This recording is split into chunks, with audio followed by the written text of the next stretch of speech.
로마서 3장 28절의 말씀으로 믿음과 순종이라는 제목으로 이 시간 말씀의 은혜를 나누기 원합니다. 바늘 가는데 실 간다라는 속담이 있습니다. 그런가 같이 바늘이 얘기하죠. 나만 따라와. 그러니까 실이 그래 친구야 하고 따라간다는 내용이죠. 바늘 가는데 실 간다. 즉 이 말은 언제든지 꼭 따르게 되어 있는 두 사람이나 사물에 대한 말을 하게 할 때 바늘 가는데 실 간다라는 말을 하게 됩니다. 결코 뗄래야 뗄 수 없는 관계를 의미하는 것이 바로 이 말이라고 할 수가 있게 되는 거죠. 성도의 신앙도 마찬가지입니다. 우리 예수 믿는 하나님의 자녀들도 하나님의 백성들도 이 세상에 말하고 있는 이 속담을 우리도 적용할 수는 있습니다. 어떤 말로 우리가 적용할 수 있을까요? 즉 믿음 안에 있다면 순종이 따라온다는 겁니다. 믿음과 순종을 구분할 수가 없습니다. 나는 믿음이 있는데 또한 순종이 없어요. 그럴 수는 없습니다. 나는 순종할 수 있는데 믿음이 없어요. 그럴 수도 있고 그렇지 않을 수도 있습니다. 그럼 왜 그럴 수도 있고 그렇지 않을 수가 있을까요? 믿음이 있다면 100% 순종으로 따라갈 수밖에 없습니다. 반대로 순종이 있다고 해서 그 사람의 100% 믿음이 있다고는 완전하게 할 수는 없게 됩니다. 왜? 외식의 신앙이 있기 때문에 그렇습니다. 형식의 신앙이 있기 때문에 그렇습니다. 사람이라는 존재가 가시적인 존재이기 때문에 죄악덩어리이기 때문에 늘 겉과 속이 다른 것을 보게 됩니다. 오죽했으면 한길 물은 알아도 물 깊이는 알아도 그 사람 속은 모른다고 하는 것을 보게 되는 거죠. 어느 누구도 그 사람의 깊이와 넓이와 높이를 알 수가 없습니다. 단지 추측할 뿐이지 100% 확신할 수가 없게 되는 것이죠. 그러나 하나님은 우리의 모든 것을 다 아시지 않습니까? 우리의 마음 중심을 다 아시고 우리를 창조하셨기 때문에 다 알고 계십니다. 그의 모습이 가시적인 순종인지 진정한 순종인지 믿음으로 바탕으로 나온 자연스러운 것인지 아닌지를 알 수가 있게 되는 것이죠. 따라서 믿음과 순종의 관계를 살펴보게 되면 나의 신앙의 현 주소가 어느에 있는지를 살펴볼 수가 있게 되는 겁니다. 자, 오늘 본문 말씀을 다시 한번 읽어볼까요? 화면과 함께. 자, 시작. 그러므로 사람이 의롭다 하심을 얻은 것은 율법의 행위에 있지 않고 믿음으로 되는 줄 우리가 인정하노라. 이게 무슨 말일까요? 공동번역으로 읽어드리면 더 이해하기가 쉽습니다. 사람은 율법을 지키는 것과는 관계없이, 이거 중요하죠. 율법을 지키는 것과 관계없이 믿음을 통해서 하나님과 올바른 관계를 맺는다고 우리는 확신합니다라는 말씀입니다. 즉 예배 잘 드리는 모습을 통하여 저 사람은 구원받았다 할 수가 있다? 그럴 수는 없다라는 거예요. 즉 율법을 지키는 것과 어떠한 행위적인 것으로 말미암아 믿음의 깊이의 유무를 우리는 판단할 수가 없다라는 겁니다. 그러나 반대로 믿음이 있는 사람이라면 당연히 그러한 결과가 따라올 수밖에 없게 되는 겁니다. 지금 본문에서 사도 바울은 구원에 대하여 말하고 있는 겁니다. 구원은 전적으로 은혜로 주어지는 것이지 그 사람이 어떤 행위를 했다고 어떤 행동을 했다고 어떠한 자격이 있다고 해서 구원이 주어진 것이 아니라는 거죠. 은혜로 말미암아 주어진 것이라는 겁니다. 어떠한 행위도 없다라는 거죠. 어떠한 공로도 없다라는 겁니다. 어떠한 자격도 없다라는 겁니다. 아무것도 없다라는 거죠. 여기서 말하는 이 행위도 율법의 행위를 의미합니다. 종교적인 모습이 있어서 그로 말미암아 구원에 이르는 것이 아니라는 것이죠. 예를 들면 내가 예배를 잘 드려서 구원받았어. 내가 기도 많이 했으니 구원받았어. 내가 성경을 백독했으니 구원받았어. 그럴 수는 없다라는 겁니다. 그 자체만으로 구원과는 상관이 없는 거예요. 다시 강조합니다. 오해하지 마십시오. 그 자체로는 구원과는 상관이 없음을 아셔야 되는 것을 기억하셔야 됩니다. 유대인들 입장에서는 유대인들은 그런 생각이 있었습니다. 우리는 선민이야. 우리는 택함받은 백성이야. 하나님께 택함받은 구원받은 백성이야. 내가 유대인이기 때문에 이미 나는 구원받았어. 나는 이미 유대인이기 때문에 나는 이미 복을 받았어. 나는 이미 유대인이기 때문에 이미 모든 것에 하나님의 역사가 이루어졌어라고 그들은 선민사상을 갖고 있었습니다. 이 선민사상이 잘못된 것은 아닙니다. 아주 좋은 겁니다. 그러나 그 선민세상이 하나님 관점을 흘러간 것이 아니라 인간의 관점을 흘러갔습니다. 무슨 뜻입니까? 남과 비교하여 우월성을 갖게 된 겁니다. 여러분 믿음은 남과 비교하여 우월성을 갖는 것이 아닙니다. 나는 저 사람보다 믿음이 좋아. 그런 말을 믿음이 있는 사람은 할 수가 없습니다. 나는 저 사람보다 순종을 잘해. 정말 믿음인 사람은 그렇게 말할 수가 없습니다. 왜? 예수 안에 있는 나의 모습을 바라보게 되면 늘 부족하고 늘 연약하고 늘 불쌍하고 늘 모든 것이 아무것도 할 수 없는 존재이기 때문에 하나님만 바라볼 수밖에 없기 때문에 그렇습니다. 그래서 예수 안에 있는, 복음 안에 있는 사람은 나보다 남을 낮게 여길 수밖에 없는 겁니다. 저 사람을 바라보면서 하나님을 바라보게 되는 것이고, 이 사람을 바라보면서 하나님의 역사를 발견하게 됩니다. 내 생각에는 이렇게 되지 않을 것 같은데 이렇게 되는 것을 바라보면서 아, 내가 역시 교만했구나를 또 깨닫게 되고, 그로 말미암아 하나님 앞에 회개하게 되는 은혜가 임하게 되는 것이죠. 유대인들은 언약 백성으로서의 자부심이 너무 강했습니다. 자부심이 있는 것은 좋으나 그것이 남과 비교하여 우월성을 가지고 남을 무시했습니다. 사마리아 사람들과는 상종하지 않았습니다. 스스로 죄인이라고 여겨서 죄인들과는 상종하지 아니하고 그들을 만지지도 아니하고 눈빛도 교환하지 아니하는 그러한 안타까운 모습, 죄악된 모습을 보이게 된 것입니다. 이것은 외적인 모습이었습니다. 오늘도 마찬가지입니다. 학생들이 그냥 수업만 열심히 참여하면 성적이 오르겠지, 수업을 열심히 참여한다고 성적이 오릅니까? 열심히 학교에 개근한다고 다 성적이 오를 수가 있을까요? 그렇지는 않죠. 예배도 마찬가지입니다. 교회 예배 드린다고 해서 우리가 믿음으로 말미암아 성령에 충만할 수 있는가요? 그럴 수는 없는 겁니다. 그거 자체가 모든 것이 이루어지는 자동적으로 역사가 나타나는 것은 아닙니다.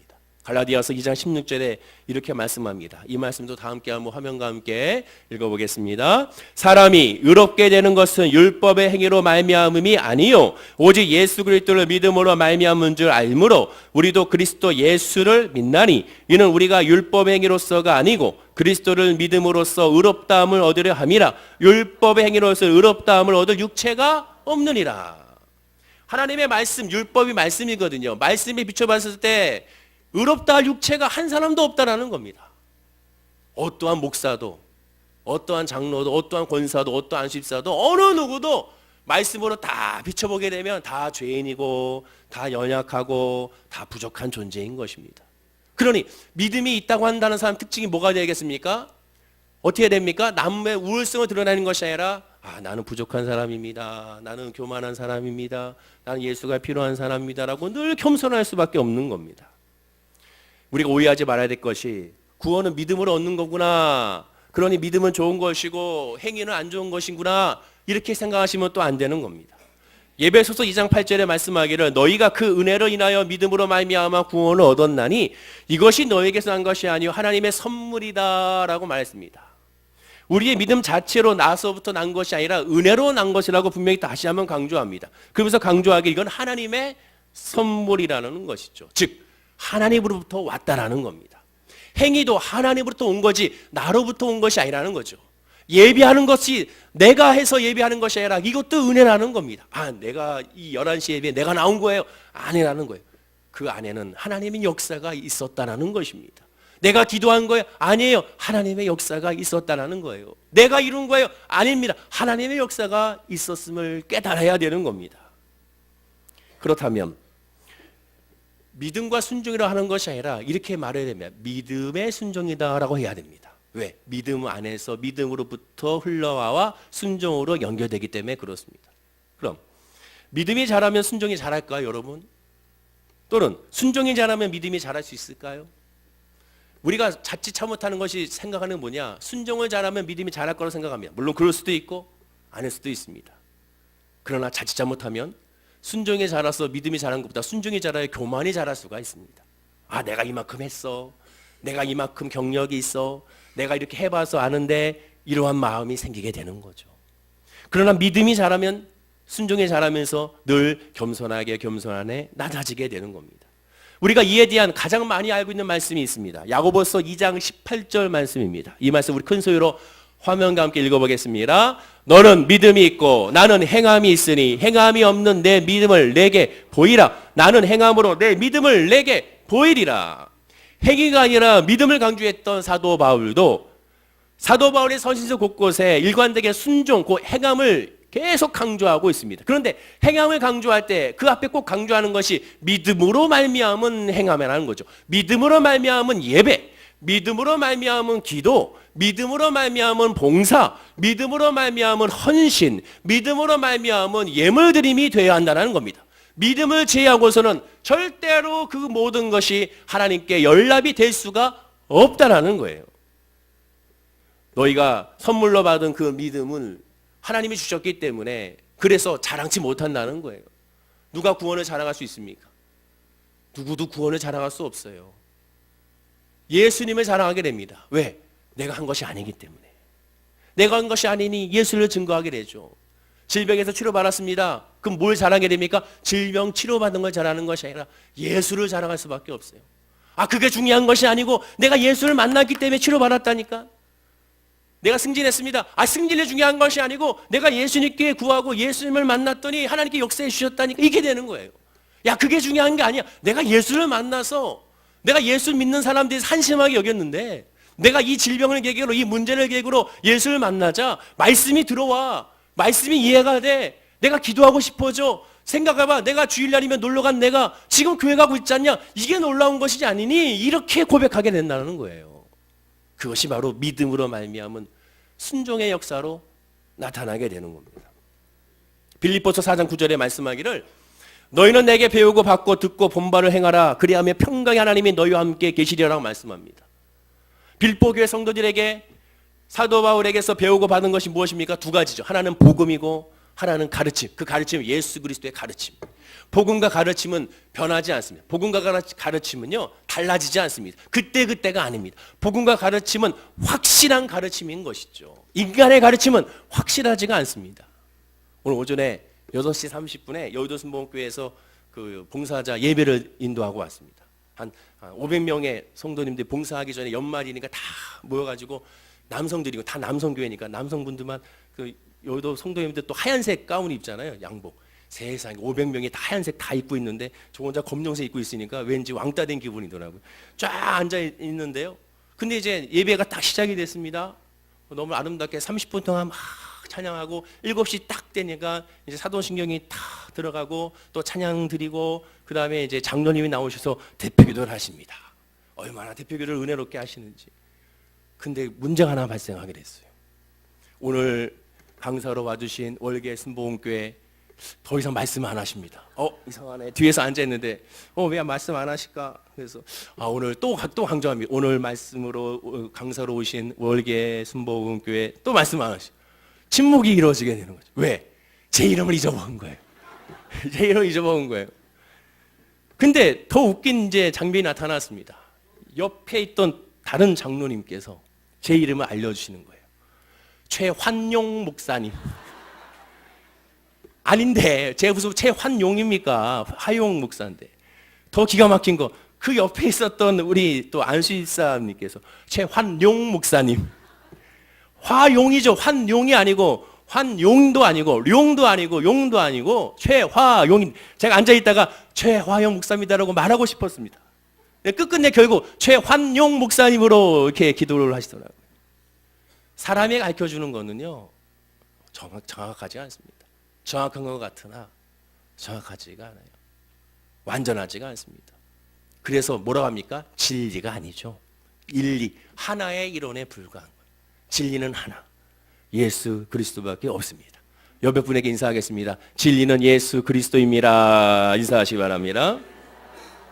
사도는 친절하게 한마디 덧붙입니다. 자, 복음과 가르침이 진리다. 그것만 배워라. 그것만 깨달아라. 그러면서 말씀하기를 그리하면 평강의 하나님이 너희와 함께 계시리라. 평강의 하나님이 우리와 함께 하신다고 말씀합니다. 진리 안에 있어라. 복음 안에 있어라. 그럼 하나님의 평강이 우리를 지켜준다는 거예요. 그럼 왜 이 말을 덧붙였을까요?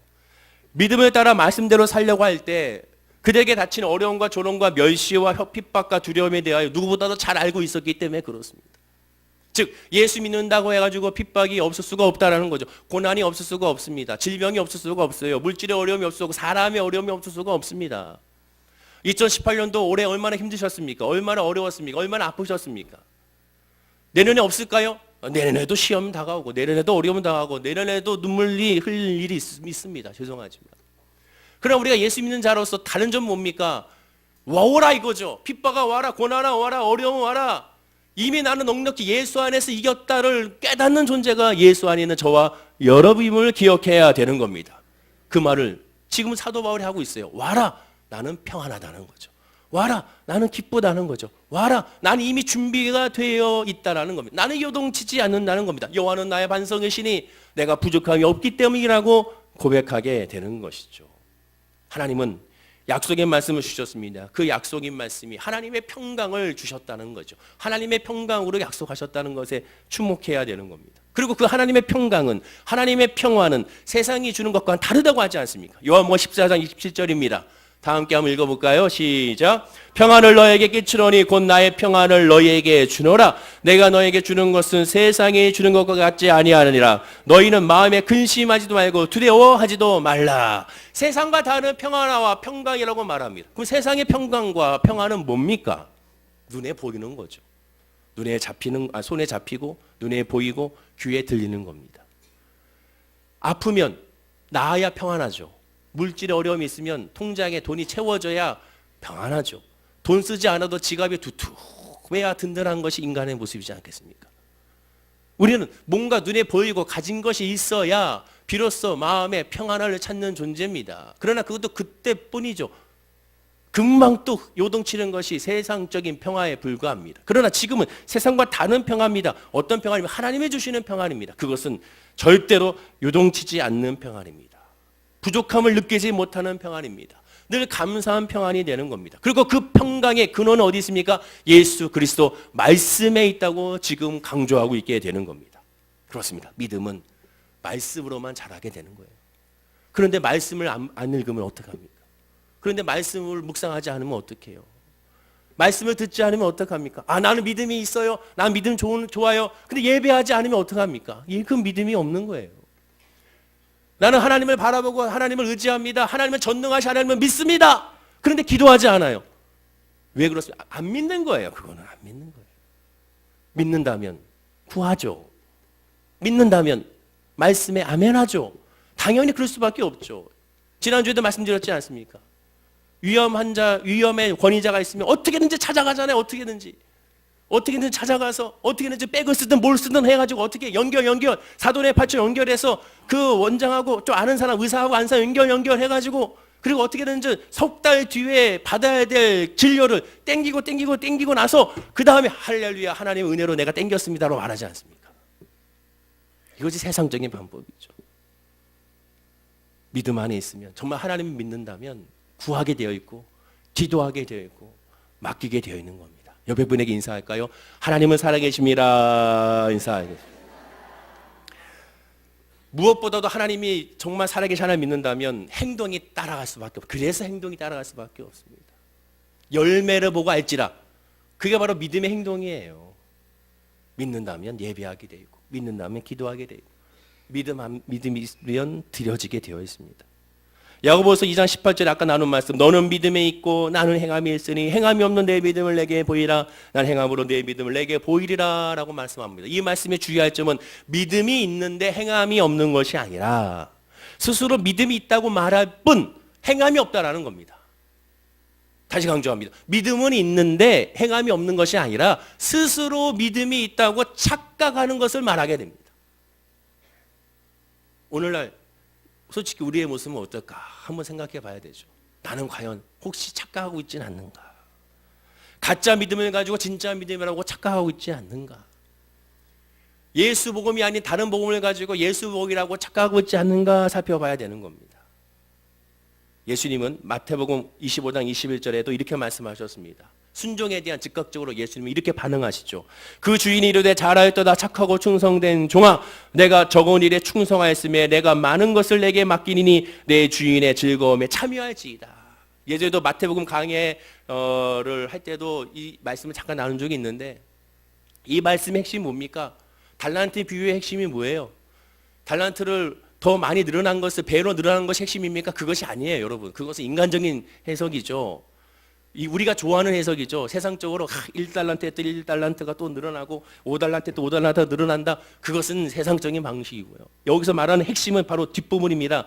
내가 내게 맡기니 내 주인의 즐거움에 참여하지. 나의 즐거움에 참여하는 것이 아니에요, 여러분. 주인의 즐거움에 참여하는 것이 하나님의 칭찬이고 복입니다. 하나님의 즐거움에 내가 들어가는 거예요. 나의 즐거움에 하나님이 들어오시는 것이 아니에요. 여러분의 소망이 하나님의 소망이 들어오는 것이 아닙니다. 하나님의 소망이 여러분의 소망이 들어가는 거예요. 하나님의 응답이 여러분의 응답이 들어가는 거지 내 응답이 하나님의 응답이 들어오는 것이 아닙니다. 이 말의 핵심은 주인의 즐거움에 참여하는 거예요. 하나님의 즐거움에 참여하는 것을 다른 말로 뭐라고 표현합니까? 그것이 바로 교제죠. 하나님과 교제. 하나님의 관심은 우리와 대화하길 원하시고 하나님의 관심은 우리와 함께하길 원하시는 동행입니다. 그 교제와 동행을 우리는 다른 말로 뭐라고 표현합니까? 예배라고 표현하는 거예요. 예배. 예배가 교제고 예배가 동행입니다. 그것이 하나님의 즐거움에 우리가 참여하는 거예요. 그것이 믿음의 기준이 되는 겁니다. 마태복음 7장 24절과 20절에도 예수님 비유로 이렇게 잘 설명해 주셨습니다. 자, 이 말씀도 한번 다 함께 읽어볼까요?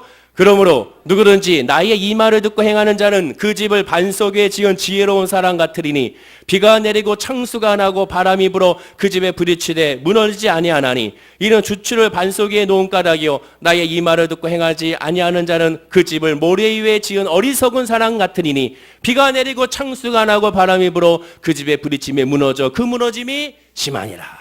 하나님의 바람 믿음 안에 있으니 요동치지 않는다는 겁니다. 예수 안에 반석으로 칵 있으니 절대 요동치지 않냐고. 무슨 일이 다가와도 할렐루야 아멘 은혜입니다 라고 고백하게 된다는 거예요.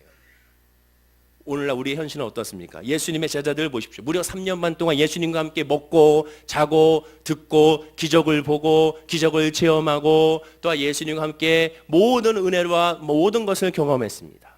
그런데 결정적인 순간에 예수님의 십자가 달려 죽으실 때는 그 자리에 없었어요. 싹 도망갔습니다. 한 사람, 제일 나이 어린 제자, 사랑하는 제자 요한만 제하고 싹 도망가고야 말았습니다. 그렇다면 그들이 듣고 아멘했던 말씀은 어디 있을까요? 그들이 보았던 기적은 다 어디로 간 겁니까? 그들이 알고 있었던 믿음은 어디 갔을까요? 그들이 그렇게 큰 소리를 외쳤던 베드로 같은 다른 사람은 다 주를 배반할지라도 나는 주님을 배반하지 않는다는 그러한 담대함은 다 어디에 갔을까요? 그것은 바로 하나님의 믿음이 아닌 자기의 믿음으로 예수를 바라봤기 때문에 다 금방 사라지고야 만 것입니다. 그들의 주된 관심은 하나님이 아니었습니다. 예수님이 아니었어요. 그들의 주된 관심은 하나님 나라 임할 때 누가 오른편에 서는 것이죠. 하나님 나라 임할 때 누가 앞장섰냐는 것이 자리 차지하는 것이 그들의 꿈과 비전이었습니다. 심지어 제자들의 부모까지도 찾아와서 누가 이 자리를 차지할 겁니까? 라고 질문하고 있는 모습을 보게 되는 것이죠. 씨앗의 비유 말씀처럼 좋은 밭에 말씀이 떨어지지 않았고 좋은 밭에 떨어져서 말씀으로 아멘하지 않았던 제자들의 모습을 발견하게 됩니다. 오늘 본문의 말씀으로 이들의 믿음을 보면 이들의 믿음이야말로 율법의 믿음이었고 행하지 아니하는 믿음이었고 착각하고 있는 믿음이었던 겁니다. 그러나 제자들이 제대로의 삶을 살았다가 마침내 변화가 일어났습니다. 언제요? 오순절 마가다라방에서 성령을 받았을 때 비로소 그들이 변화가 일어나게 됩니다. 그날부터 그들은 복음을 담대하게 전하고 서로가 서로를 돌아보고 내 것 할 것 없이 필요에 따라 쓸 것을 나누고 지금까지 예수님께로부터 배우고 받고 듣고 본 바를 하나하나 실천하기 시작함. 즉 믿음의 행동을 비로소 행하게 되죠. 그런데 놀랍게도 서로 하자! 구호 외치고 띠 두르고 그 다음에 발대식을 하고 그렇게 하지 않았습니다. 어느 누구를 할 것 없이 성령 받자 누가 시작하자고 할 것도 없이 각자가 나아가 복음을 전하고 서로를 위해주고 서로를 중보해주고 나가는 모습을 보게 되는 겁니다. 왜 발대식을 합니까? 안 되니까 하는. 그럼 발대식 하지 뭐 해야 됩니까? 기도해야죠. 성령을 놓고 기도해야죠. 오히려 그걸 놓고 기도를 해야 되는 겁니다. 강구해야 되는 거예요. 눈에 보이는 것이 먼저 아닙니다. 이 발대식 한번 하려면 그 비용이 얼마입니까? 그거 다. 오히려 하나님 앞에 이것보다 마가다락방에서 한 자리에 모여 다 같이 기도에 힘썼던 것처럼 회개하며 하나님 앞에 우리에게 은혜를 주십시오. 말씀해 주십시오. 우리에게 용기를 주십시오. 하나님께 솔직하게 구하고 간구할 때 하나님의 역사가 임하게 되는 겁니다. 믿음과 순종의 관계는 정비례의 관계가 그래서 아닙니다. 정비례의 관계 같으나 그렇지가 않습니다. 아니 무슨 말씀이에요? 믿음이 성장할수록 순종도 성장하지 않겠습니까? 당연히 목사님 그러셨잖아요. 믿음에 순종이라 했잖아요. 당연히 믿음 안에 있으면 순종도 쭉쭉쭉쭉 올라가야죠. 그러나 그렇지가 않습니다. 역시 그것도 인간적인 생각이에요. 왜 그런지 아십니까? 아무리 믿음에 있어도 우리는 걸림돌이 있어요. 뭡니까? 우리의 육신이죠. 육신. 이 육신이 계속 걸려요. 내가 방금 성령 충만해가지고 그래 내가 죄인이야. 내가 부족한 사람이지. 근데 기도 끝나고 딱 뒤돌아서면 다시 내 모습이 쑥 올라오는 겁니다. 그것이 인간의 모습이에요. 하나님은 우리의 이러한 부족함을 다 아십니다. 뭐 너무나도 잘 아셔요. 그래서 하나님은 사도 바울을 통하여 말씀하십니다. 빌립보서에서 믿음으로 행하라라고 했을 때 그 사용한 단어, 행하라는 단어가 어떤 단어인지 아십니까? 명령적인 단어가 아니에요. 행하라, 행하라, 행하라. 군사적인 단어가 아닙니다. 헬라어로 프로세세라는 단어입니다. 영어로 하면 프락티스죠. 프락티스라는 뜻이 뭡니까? 뭐 연습이라는 뜻이잖아요. 익힌다는 뜻이잖아요. 즉 사도 바울은 지금 놀랍도록 우리를 너무 잘 아는 하나님께서 믿음으로 행하라. 근데 그것을 행하라는 것이 믿음으로 연습하라고 말씀하고 믿음으로 익히라고 말씀하고 있습니다. 우리의 모습 너무 잘 알기 때문에. 우리는 행하려고 그래요. 아, 내가 목사인데 행해야지. 내가 장로인데 행해야지. 내가 권사인데 행해야지. 그러니까 안 되는 거예요. 안 되는 거예요.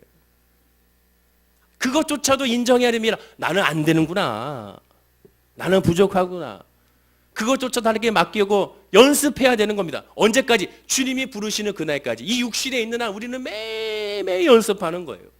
그래서 때로는 실수합니다. 때로는 좌절합니다. 때로는 포기하고 싶어집니다. 하나님도 아십니다. 그래서 우리에게 말씀하십니다. 성령을 너에게 보혜사 성령을 너에게 보내주터이니 그 성령님과 함께 익히라는 거예요. 프락티스하라는 거예요. 연습하라는 거예요. 그래서 이 연습을 뭐 해야 됩니까? 사도 바울 보면 난 날마다 죽노라. 오늘 또 연습하고 내일 또 연습하고 모레 또 연습하고 매일매일 예수님과 함께 연습하는 것이 그것이 예배고 그것이 교회에 나와 기도하는 거고 교회에서 봉사하고 헌신하는 겁니다. 교회에 완전한 사람 한 사람도 없어요, 여러분. 교회 오면 실망하게 되어 있습니다. 사람을 통하여 좌절할 수도 있어요. 왜? 완전한 사람이 없기 때문에 다 연습하는 사람들입니다. 여러분 어린 시절에 생각해 보세요. 아이들이 태어났어요. 아장아장 귀여워서 아빠한테 옵니다. 엄마한테 옵니다. 얼마나 이뻐요. 그런데 넘어졌어요. 그럼 넘어져, 야, 너 이것도 못해가지고 일어나. 그런 사람이 있습니까? 아니죠. 가만히 지켜보다가 못 일어나면 얼른 달려가가지고 이렇게 세워주면 그때 이렇게 세워줄 때 그냥 얼굴 환한 얼굴로 가가지고 아이를 일으켜준 사람 있나요? 전 한 명도 못 봤습니다. 그런 사람. 밝은 표정으로 가가지고 웃으면서 그 아이를 울고 있는 아이를 일으켜 세워주죠. 그리고 또 아장아장 거려서 또 손잡아줍니다. 그러다가 그 다음에 또 걷다가 또 넘어져요. 근데 바로 일어나요. 그 바로 일어날 때 부모의 마음은 어떻습니까? 마음이 기쁜 거예요. 아, 얘가 넘어졌지만 바로 일어섰네. 또 넘어졌지만 또 일어섰네. 한 걸음 갔는데 이번 두 걸음 갔네. 두 걸음 갔는데 세 걸음 갔네. 또 네 걸음 갔네. 근데 오는데 걸어오는데 어떻게 옵니까? 아이들이 그냥 걸어옵니까? 두 손 들고 엄마 아빠 하면서 걸어오죠. 그 모습이 얼마나 이쁩니까? 아버지가 우리 하나님이 지금 그 말씀하신 거 행하라. 연습해라. 넘어지는 거 알고 있어. 실수하는 거 알고 있어. 사랑해야 되는데 사랑이 안 되는 거 알고 있어. 포용해야 되는데 포용이 안 되는 거 알고 있어. 기도해야 되는데 기도 못하는 거 알고 있어. 예배 드려야 되는데 계속 세상이 좋은 거 알고 있어. 하나님 다 알고 계세요. 그러나 넘어지고 좌절할 때 다른 데 보면서 걷는 것이 아니라 주님을 바라보고 걸어가게 되면 하나님께서 외면치 아니하시고 힘들 때 두 손 잡아주시고 안아주시고 또한 위로하여 주시고 심지어 그래도 안 되면 안아서 다시 본래의 자리로 돌아오게 하시는 분이 야훼 하나님이라는 것을 믿고 깨달아야 알 줄로 믿습니다. 성경 말씀 보십시오. 빌립보서 3장 16절 말씀입니다. 자, 이 말씀 함께 한번 읽어볼까요? 자, 시작. 오직 우리가 어디까지 이르렀든지 그대로 행할 것이라. 보세요. 우리가 어디까지 이르렀든지 그대로 행할, 여기서 행할 것도 바로 뭡니까? 프락티스예요. 연습, 익히는 거예요. 이럴 때까지 계속 연습하는 겁니다. 우리는 계속 주님 부르실 때까지 이곳에서 교회에서 하나님 나라를 연습하는 거예요, 여러분. 서로 봉사하면서 또는 때로는 티격태격하지만 연습하는 겁니다. 그래서 사람을 보면 안 되는 거예요. 사람 의지하면 안 돼요. 여러분 목사도 저도 의지하시면 안 돼요. 누구도 의지하는 건 사람은 의지하는 존재가 아니고 믿는 존재가 아니라 사랑의 존재입니다. 옆에 분에게 인사할까요? 저를 사랑해 주세요. 인사하시기 바랍니다. 기대하지 말고 사랑해 주십시오. 사랑하게 되면 어떻게 됩니까? 불쌍히 여기게 되고 안쓰럽게 여기게 되는 겁니다. 3장 20절에도 말씀합니다. 자, 이 말씀도 읽어보겠습니다. 언제까지인지요? 시작. 그러나 우리의 시민권 하늘에 있는지라 거기로부터 구원하는 자 곧 주 예수 그리스도를 기다리려니. 하늘에 이를 때까지 우리는 계속 연습하고 또 연습하고 또 연습하는 겁니다. 2018년도 얼마나 연습해서 실패하고 좌절하셨습니까? 그러나 또 일어나야 됩니다. 하나님 바라보고 일어나십시오. 2018년 뒤돌아봤을 때 응답이 안 됐다고요? 그래도 걱정하지 마시고 또 기도하는 겁니다. 또 바라보고 하나님을 향하여 두 손 들고 아장아장 주님께 걸어가게 되는 겁니다. 그것이 믿음이고 그것이 순종이고 그것이 소망입니다. 하나님은 우리를 은사대로 믿음대로 달란트대로 하나님 우리를 쓰십니다. 우리의 마음을 중심만 먼저 보기를 원하시는 것이죠. 그래야 요한복음 10장 13절에 이렇게 말씀합니다. 진리의 성령이 오시면 그가 너희를 모든 진리 가운데로 인도하신다라고 말씀합니다. 그래서 우리가 해야 되는 건 뭡니까? 성령을 구해야 되는 거예요. 예수만 구해야 되는 겁니다. 그리고 성령 안에서 또 연습하는 겁니다. 요한복음 10장 1절에 이렇게 말씀합니다. 이 말씀을 읽고 마치려고 합니다. 시작. 너희는 마음에 근심하지 말라. 하나님을 믿으니 또 나를 믿으라. 근심하지 말라. 내가 해결할 것이다. 근심하지 말라. 내가 채울 것이다. 근심하지 말라. 내가 이 모든 것을 치료하리라. 그렇게 말씀하지 않았어요. 근심하지 말라. 내가 이 모든 걸 행하리라는 거라. 나를 믿으라. 하나님 믿는 게 먼저입니다. 예수를 믿는 것이 먼저예요.